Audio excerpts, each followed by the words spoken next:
നമ്മളിപ്പോ ഉള്ളത് വാളയാറുള്ള കൃഷ്ണ ഫാമിലാണ്. നമുക്ക് ആ കൃഷ്ണ ഫാമിലെ വിശേഷങ്ങളൊക്കെ ഈ ചേട്ടനോട് ചോദിക്കാം. ഈ ചേട്ടന്റെ പേരെന്തായിരുന്നു? നമസ്കാരം, എന്റെ പേര് കൃഷ്ണപ്രഭുവാണ്.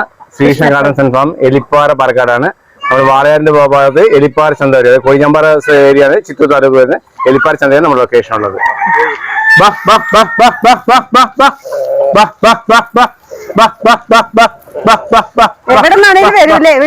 അതെ അതെ അതെ, എവിടെ നിന്നാണെങ്കിലും എല്ലാ കൊല്ലത്തിനും അസീലിന്റെ പേരന്റ് സ്റ്റോക്ക് ആണ്, ഫീമെയിൽ സ്റ്റോക്സ് ആണ്.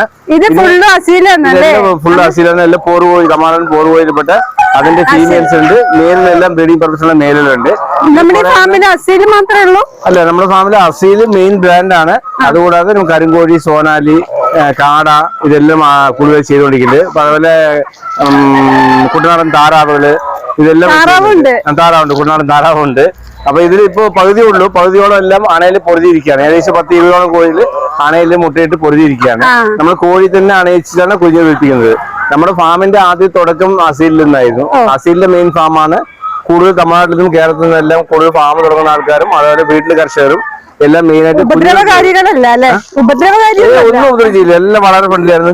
കൈത്തിന് പിടിച്ച് നോക്കാം, കൈത്തന്നെ പിടിക്കാൻ ഒന്നും പ്രശ്നമില്ല. പക്ഷെ നല്ല വെയിറ്റ് ഉണ്ടാവും. നല്ല പെട്ടെന്ന് എല്ലാവരും അപ്പടെയാണ്. ഒരു വലുതാകുമ്പോ ഒരു 3-3.5 കിലോ വെയിറ്റ് ഉണ്ടാവും. കുഞ്ഞുങ്ങളാകുമ്പോ ഒരു 1.5 മാസം 3 കിലോ എത്തും. ഒരു 2 മാസം സമയത്ത് 2 കിലോ എത്തും.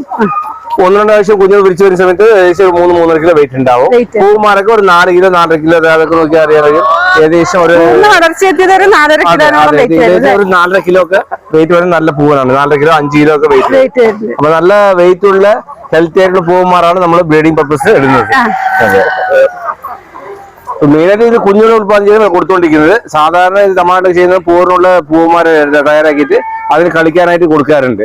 അങ്ങനെ ചെയ്തുകൊണ്ടിരിക്കുന്നത്. പക്ഷെ നമുക്ക് അതിനുള്ള സമയം അതിന്റെ സൗകര്യം ഇല്ലാത്തതുകൊണ്ട് തൽക്കാലം കുഞ്ഞുങ്ങളാണ് ഉത്പാദനം ചെയ്ത് കൊടുത്തുകൊണ്ടിരിക്കുന്നത്. 1.5 മാസം പ്രായമുള്ള കുട്ടികൾ എല്ലാവരുടെയും ട്രാൻസ്പോർട്ടേഷൻ ഉണ്ട്. ആൾ കേരള, തമിഴ്നാട്, കേരള, അതേപോലെ കർണാടക എല്ലായിടത്തും ട്രാൻസ്പോർട്ട് ചെയ്യുന്നുണ്ട്. ലോങ് ഡിസ്റ്റൻസ് കൂടുതൽ പോകാത്ത കാരണം ഇവിടെ തന്നെ നമുക്ക് കൊടുക്കാൻ കഴിയുന്നില്ല. അത്രയും ഡിമാൻഡ്സ് ഉള്ളതുകൊണ്ട് ഇവിടുത്തെ ഡിമാൻഡ് കൊടുക്കാൻ കഴിയും. ലോങ് ട്രാൻസ്പോർട്ട് കൂടുതൽ കോൺസെപ്റ്റ് ചെയ്യാറില്ല. നമുക്ക് കണ്ടാലോ? എല്ലാം ഓരോ സമയത്ത് നമുക്ക് കാണാം. ഇത് അസീലിന്റെ പടലാണ്. അപ്പൊ അവരിരിക്കുന്നത് നമ്മുടെ ഷെഡ് എന്നുള്ളത് ഇതാണ് നമ്മുടെ മെയിൻ ഷെഡ് അസീലിന്റെ. കാരണം ഇതില് പ്രത്യേകത പറഞ്ഞാൽ നമ്മള് മെയിനായിട്ട് ഈ കാഷ്ടം ഉണങ്ങാതിരുന്നാണ് കൂടുതൽ അസുഖം വരുന്നത്. അപ്പൊ അതിനുള്ള ഒരു പ്രത്യേക സെറ്റപ്പാണ് നമ്മൾ ഒരുക്കിക്കുന്നത്. കോലുകൾ വെച്ച് കാണിച്ചു തരാം. നമ്മൾ ഇതുപോലെ കോലുകൾ വെച്ച് ഇതുപോലെ കെട്ടിക്കഴിഞ്ഞാൽ കോഴിലൊക്കെ രാത്രി സമയത്ത് ഫീമെയിൽസ് കംപ്ലീറ്റ് ചെയ്ത് വന്നിരിക്കും. മേലിലൊക്കെ കംപ്ലീറ്റ് അവിടെ ഓരോ ഭാഗത്ത് കെട്ടി വെച്ചിട്ടുണ്ടാവും. ചെറിയൊരു താഴത്തെ കാഷ്ടം നോക്കി കഴിഞ്ഞാൽ കംപ്ലീറ്റ് ഡ്രൈ ആയിരിക്കും. എവിടെയും ഡ്രൈ ആയിരിക്കും. എപ്പോഴും ഡ്രൈ ആയിരിക്കും. മഴക്കാലത്താണെങ്കിൽ ഇപ്പോൾ ഡ്രൈ ആയിരിക്കും. അപ്പൊ ഈ ഉണങ്ങി കിടക്കുന്നതുകൊണ്ട് ഒരിക്കലും കൂടുതൽ അസുഖങ്ങളോ കാര്യങ്ങളോ ഒന്നും തന്നെ കോഴിക്ക് വരാതെ നമുക്ക് സൂക്ഷിക്കാൻ കഴിയും. അതല്ലേ ചേട്ടാ, ഇത് എങ്ങനെയാ ഇത് എപ്പോഴും ഡ്രൈ ആയിട്ട് ഇരിക്കാൻ കാരണം? ഡ്രൈ ആയിട്ട് ഇരിക്കണം. ഓപ്പൺ ഉള്ളതുകൊണ്ട് ഡ്രൈ ആയിരിക്കും. മാത്രം താഴെ കംപ്ലീറ്റ് മണ്ണ് മാത്രമേ ഉള്ളൂ. നമ്മൾ കോൺക്രീറ്റ് ഇട്ടിട്ടില്ല, കംപ്ലീറ്റ് മണ്ണാണ്. അപ്പൊ കാഷ്ടം മുകളിൽ വീഴുമ്പോ അത് മണ്ണിൽ കൊണ്ട് അപ്പൊ തന്നെ ഈർപ്പം വലിക്കുകയും ചെയ്യും. പിന്നെ കോഴിയിൽ പകർച്ചവ്യാധി ഇങ്ങനെ ചീച്ചുകൊണ്ടിരിക്കുന്നത് കൊണ്ട് അതൊക്കെ പെട്ടെന്ന് ഉണങ്ങുകയും ചെയ്യും. അപ്പൊ കൂടുതൽ വെള്ളം എപ്പോഴും നിൽക്കില്ല. കാരണം ഈ കാഷ്ടത്തിന് വെള്ളം നിന്ന് കഴിഞ്ഞാൽ അത് അമോണിയ, പൊട്ടാസ്യം പ്രോസസ് ഉണ്ട്. ഇത് മൂന്നും കൂടി നൈട്രജൻ കൂടി ഏതെങ്കിലും സമയത്ത് അമോണിയ ഗ്യാസ് എവളാവും. അത് അമോണിയ ഗ്യാസ് ശ്വസിച്ചു കഴിഞ്ഞാൽ ഉടനെ തന്നെ കുറേ അസുഖം വരും.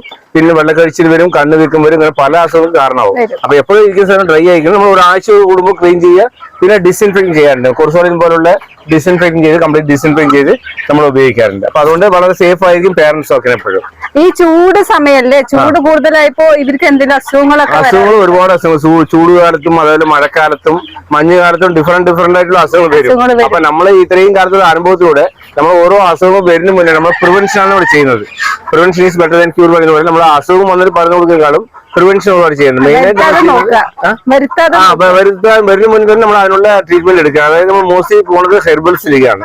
അതായത് മറ്റേ ചെടികൾ ഉണ്ടാവില്ല, അതിൽ നിന്നുള്ള താവരങ്ങളിൽ നിന്നുള്ള ഇലകൾ വെച്ചിട്ടാണ് ചെയ്യുന്നത്. അതായത് നമ്മൾ വേനൽക്കാലത്ത് അതിമായിട്ട് വരാനുള്ള സാധ്യത പോക്സ് ആണ്. അമ്മ നോക്കാൻ വരാൻ സാധ്യത കൂടുതലുള്ളത്. അപ്പൊ അങ്ങനെ വരുന്നത് മറ്റേ ആര്യവേപ്പില് കൊടുങ്ങയില, ചെരി ഉള്ളി, മഞ്ഞപ്പൊടിയൊക്കെ വെച്ച് അരച്ചിട്ട് പേസ്റ്റ് പോലെ ആക്കിയിട്ട് വെള്ളത്തിൽ കലർന്ന് കൊടുക്കാറുണ്ട്.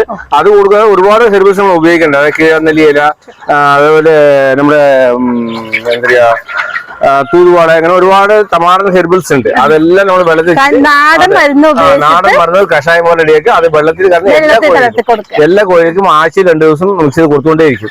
അസുഖം വരുന്നുണ്ടോ ഇല്ലയോ കൊടുത്തുകൊണ്ടേയിരിക്കും. അപ്പൊ അതുകൊണ്ട് 95% അസുഖം വരാനുള്ള സാധ്യതയില്ല. പിന്നെ നമ്മൾ ആഴ്ച 2 വർഷം ഡിസിൻഫെക്ഷൻ മരുന്നും അടിക്കും.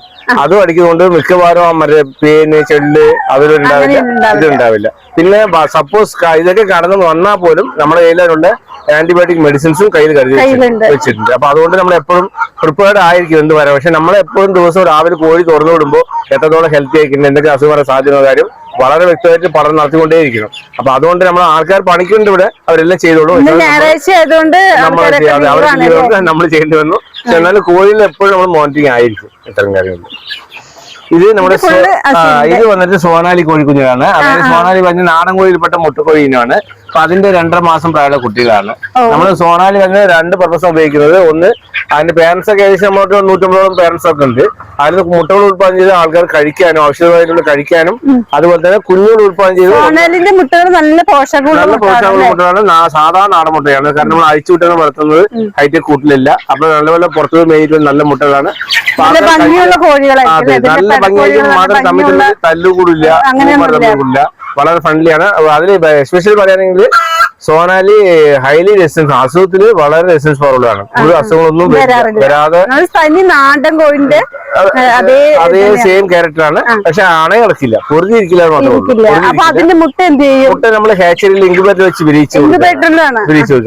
അസീലിന്റെ മുട്ടകൾ അസീൽ കോഴി തന്നെ വെക്കാറുണ്ട്. പക്ഷെ സോനാലി കരിങ്കോഴി മുട്ടകളൊക്കെ നമ്മൾ ഇൻക്യുബേറ്റർ വെച്ച് ചെയ്യാറുണ്ട്.